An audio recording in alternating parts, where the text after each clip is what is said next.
In this video, I'm going to be going over my answers on Quora for the month of March and hopefully derive some positive benefits from these answers.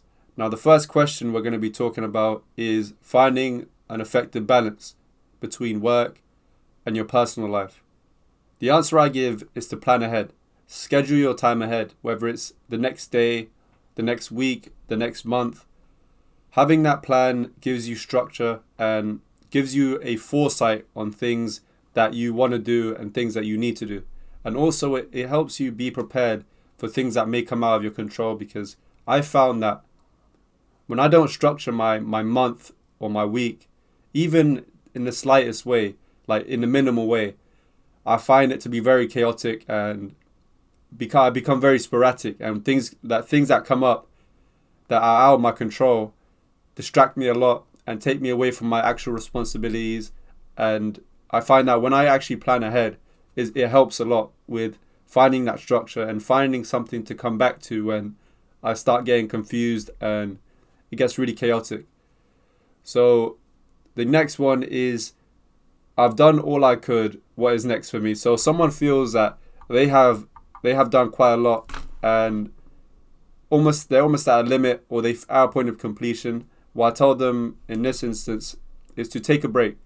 Take a break, and once you come back, you have a fresh perspective, you have a different perspective. And I've seen this advice from I don't know if it was a scientist from a decade ago or something like that, but it's a great piece of advice, because once you come back with a different perspective, you provide something different.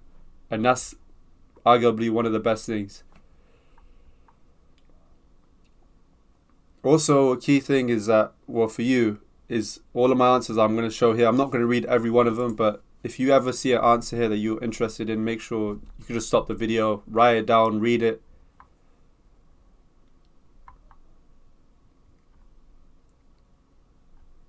Is 18 a good age to start content creating, or is it too late? I always compare myself to others, and I always felt it in my heart that I should have started sooner. You should look more. You should also look at people who started older than you and see that age is not the only factor. You can really start at any age, since there are people younger and older than you that have done well with content creating. Yeah, I feel like content creation, the element of age does play a role, but it's also about the quality of content that you're putting out. If your content is good, then age shouldn't be the main thing that you're worried about. I don't have any dreams or aspirations in life, but I know I want money.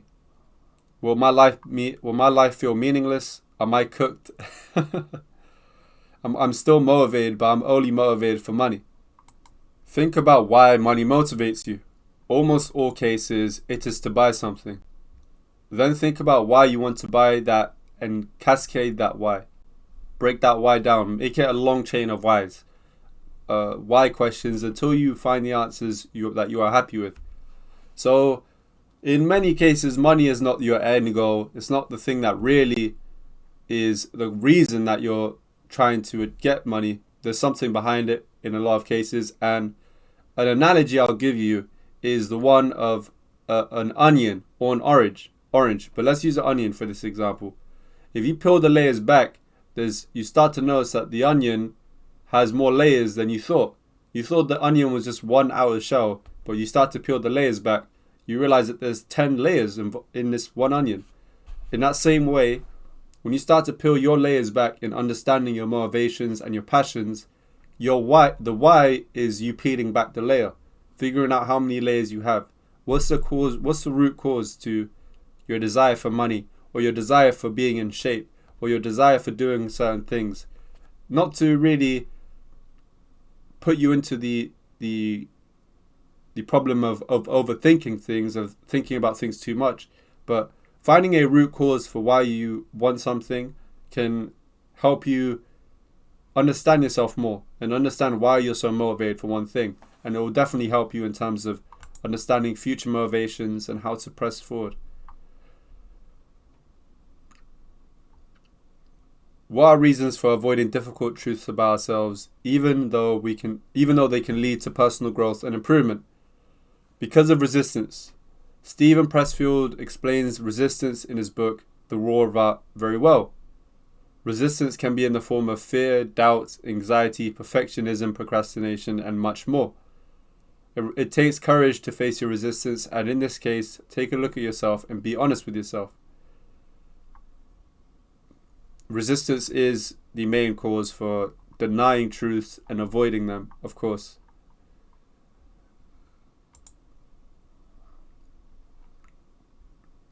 How can you overcome your fears of the future? And this fear of the future is closely linked to anxiety, and I give two things that could help, which is planning ahead and focusing on the present. When you start to plan ahead, you start to really focus on the certainties and what you can do, as opposed to thinking about things that are out of your control. And focusing on the present shuts out that lens of things that have not happened yet. Once you start getting into that rabbit hole of thinking about things that have not even occurred yet in a way that is over obsessive and overthinking, you can really be lost and start to feed that fear and feed that anxiety, which just gets bigger and bigger. It's just I say that anxiety can be caused by focusing on the future, and that is something you cannot control. Create plans and focus on what you can control now. Take ownership of what you can control and make that your main focus. Everything else is secondary.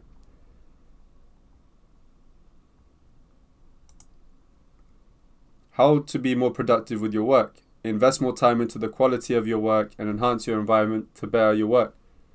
Yeah, I think you should.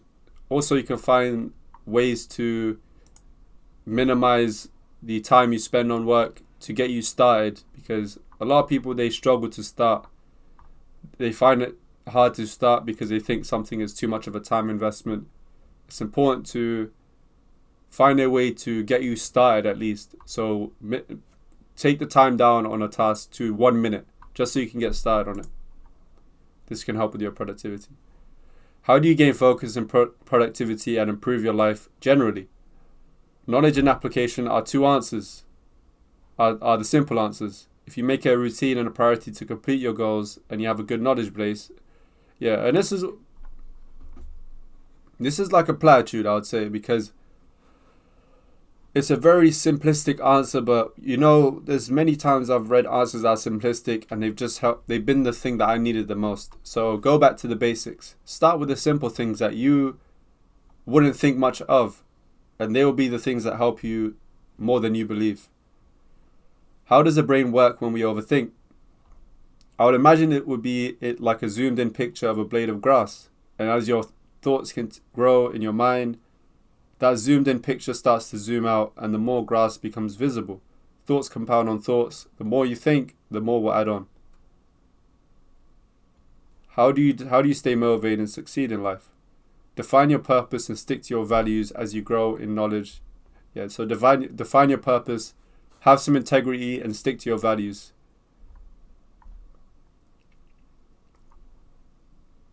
What is some good advice that you've ever gotten or received? John C. Maxwell wrote in his book, The Leader Shift, which I will be doing an insight on in the near future.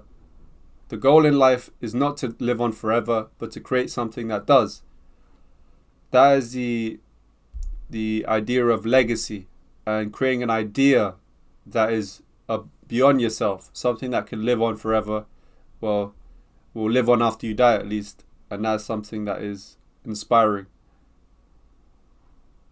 How do you maintain a positive and forward-thinking attitude? One habit that has helped greatly is positive affirmations. Definitely. How do you make a change in your life if you are lazy and don't care about success? Ask yourself vital questions like, do I want to leave a positive impact on others? Do I want to inspire others to be better? What do I want out of my life, and what inspires me? When you ask yourself these questions with the intention of finding these answers, you will see much improvement in self-discovery and being able to apply what you know after you figure out these answers. It's just about finding that time to sit down with yourself and ask yourself these questions, because they are very important questions, but for many people it can be uncomfortable because it requires a lot of mental, I would say mental stress, like it's mentally challenging. You need to really challenge your mind and challenge yourself to figure out what am I here for? What's my purpose? What do I want to do for others? What do I want to do for myself? How do I want to leave a legacy? How do I want to inspire? Those sort of questions is important.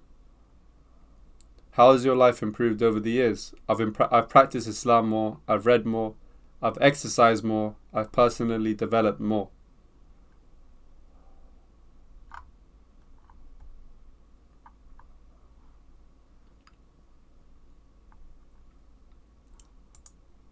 Excuse me. If you want to read any of these questions, you can.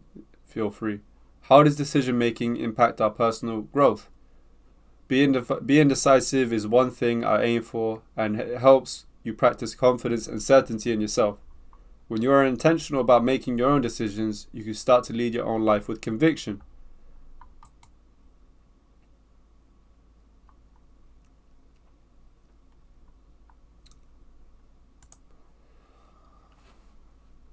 If you keep trying or practicing at something, will you get better at because that doesn't seem to work for me?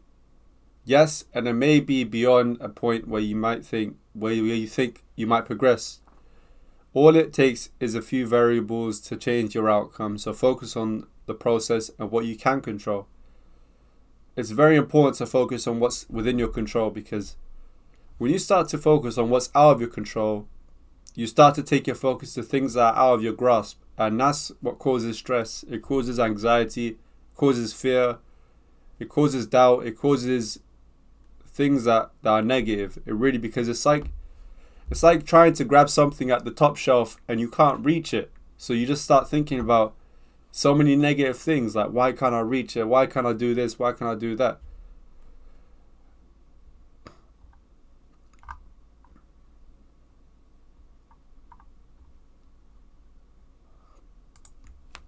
How do I get out of the mental space of feeling unfulfilled? I'm 26 with my own basics, but my relationship, creativity, and vision is non-existent. First rule is to not be so harsh on yourself. Second rule is to sincerely want the best for yourself. The third rule is to learn about improvement via journaling, networking, listening, and reading. The fourth rule, and the final rule, is to apply what you learn and put practice at the forefront so you can gain experience and build your own wisdom base. 4 simple steps. If you apply them, it will do some benefit to your life. I feel like I'll never be successful in life. What should I do? Change your perspective and your belief system. Believe in yourself. If you believe you won't do great things, you most likely won't. And that's the truth. If you believe you will do great things, you most likely will. Other people will see what you see in yourself, because that's what you project to others. Pick up habits like visualization, affirmation, and auto-suggestion to help to build a more positive belief system that will help propel you forward in life. So if I was to give an example, and let's say we have person A and person B. Both of these people are climbing Mount Everest. We have person A, who the entire time is doubting himself and saying negative things and does not believe in himself at all. And then you have person B, who believes in himself, has full confidence in what he's doing, uses positive words, positive affirmations, positive thoughts. Who are you picking that is most likely to climb Mount Everest? I'm picking person B, because person B actually believes in himself. He believes he is capable. He believes that he can do it. Person A does not believe in himself. It has negative self-talk and doubts himself every step of the way. What is one sentence you can say to a person that can change their lives? One that has helped me was, believe in yourself. It's okay to believe that you are a great person and that you can do great things. It's okay.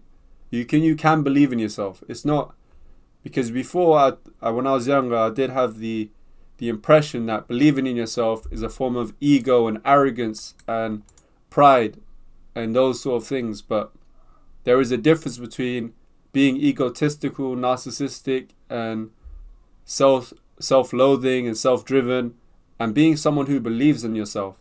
They're separate things. How does caring for friends and family contribute to personal growth? It will boost happiness and good moods for yourself and others. This is something you should aim for. How can I develop a personal growth plan and set achievable goals for self-improvement? You start by laying out a list of things that interest you and add a specific section of things you want to learn and grow in. This gives you the platform and place to start asking more specific questions and looking for the specific answers necessary to help your goal achievements.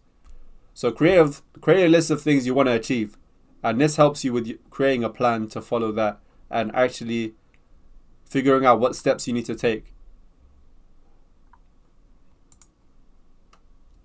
What can you do to cultivate a mindset of being as a way to stay grounded in today's hectic world?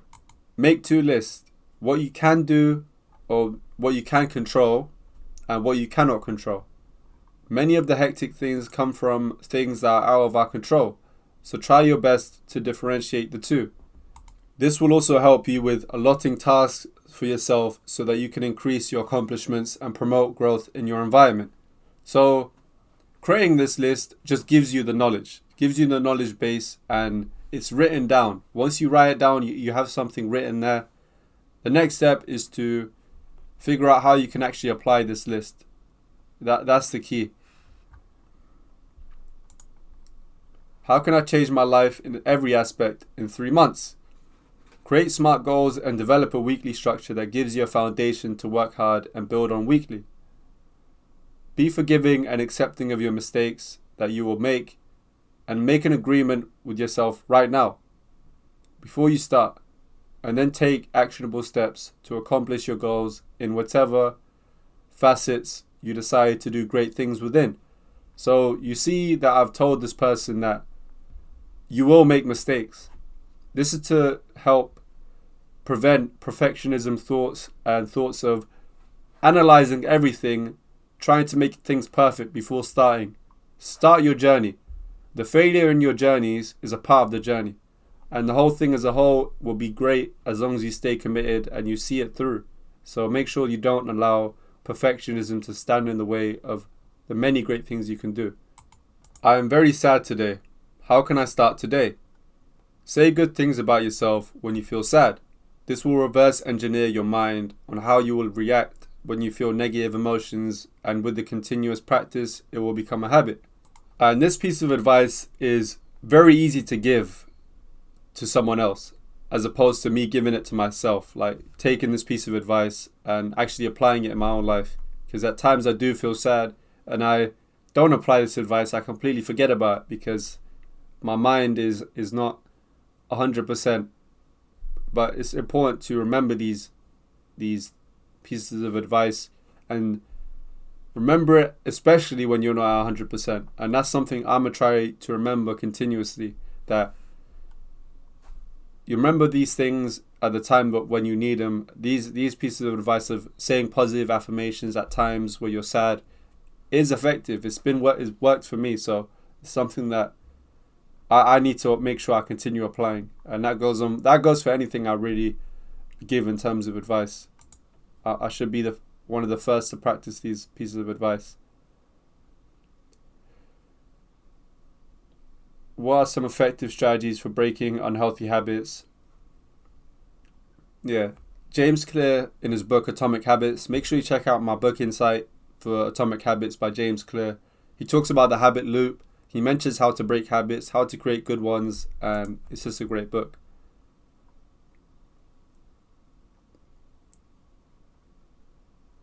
What are some effective strategies to leaving your life behind and starting a new one?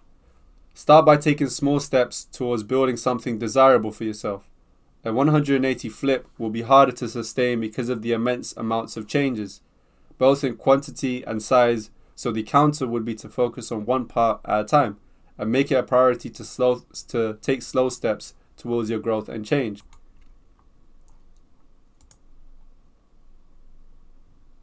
As a 19-year-old, how can I learn to articulate my words more clearly in order to get my point across? And I've mentioned the importance of communication and being able to convey your message clearly, because that will tremendously benefit you in terms of networking and building connections with others. Reading more books with the purpose of building your vocabulary will help you with articulation, because you will have a bigger word library in your mind. Also, reading books about public speaking and communication will help you understand communication mechanics and tactics, so that you can put these to use and turn it into something that is suited to you. Also, joining clubs, for example, improv or public speaking places, they can help a lot in terms of articulation. I've seen a guy's name, his name is Vin Jiang. Vin, he's a public speaker and he's a public speaking coach.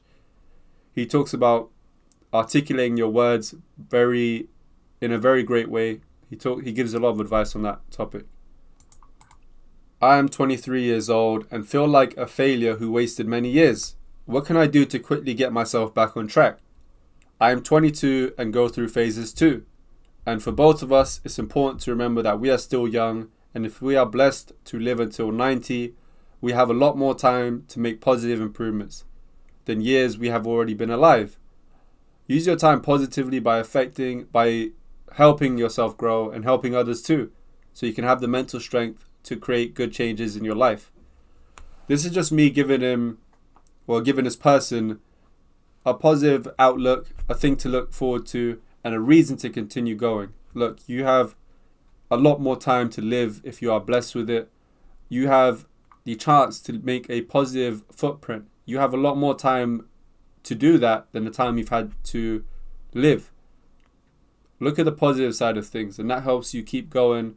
And like the Mount Everest example I mentioned, person B will be way more likely to reach this top of the mountain if they believe in themselves. You need to make that choice. You have to make that decision. It's depending on you. I'm 20, only child, and still living at home. I've isolated myself to only my bedroom. How can I push myself out of my comfort zone? If you tend to overthink, then think less and act more. If you allow yourself, you will build 1,000 reasons why you should not do something. Even if it doesn't happen as you planned, give yourself praise for at least trying and learning that this is something you did not enjoy. So the key is to make a plan and just go for it. Don't overthink before you even try.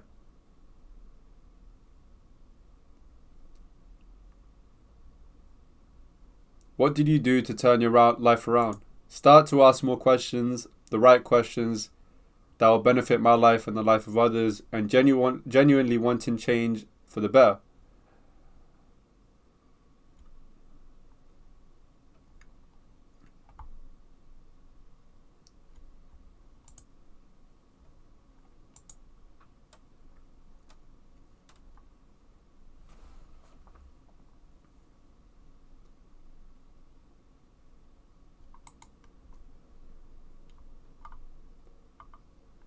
What can I do to always stay positive and live in the moment? Consciously produce positive thoughts. Follow this with positive words and follow this with actions. From the mind to the heart, to your thoughts, to your tongue and words, and to your hands and action. So from your heart to your words to your actions, make it positive. This will be the last one I do. We've reached the end of March. Every time I go for improving myself, I feel demotivated and regretting that I will be better than others. What do I do, and why do I feel this way? This is the natural challenge that our mind presents ourselves with. When we want to develop and go through the struggle to achieve a reward, our mind wants to prevent any forms of struggle, challenge, change, and/or hundreds of other forms of resistance that we will face along the way for achieving something worthwhile. If you treat it as a natural reaction, you'll be more understanding of your brain's natural functions and work around it rather than trying to fight it every time. So naturally, resistance occurs when we try to break barriers and do great things. When we're not trying to do anything great or anything that is requiring of our effort, there's no resistance that will be present, because there's nothing we are doing that is groundbreaking, that is something that is challenging for us. As soon as you start to try do something that is challenging and requires your effort and your time, that's when resistance starts to form. It starts to block you. Understand it's a natural thing our brain does. When you start to understand that it is something natural, it removes the frustration of why it occurs. When you understand it's natural, you become focused on how you can take actions to prevent it and reduce it when it does occur. So I hope this has been beneficial. I feel like the month of March had a lot of great answers. Unfortunately, I wasn't able to read all of them. I do hope that you've been able to read some of them, at least if I didn't go through them. Thank you so much for watching this video.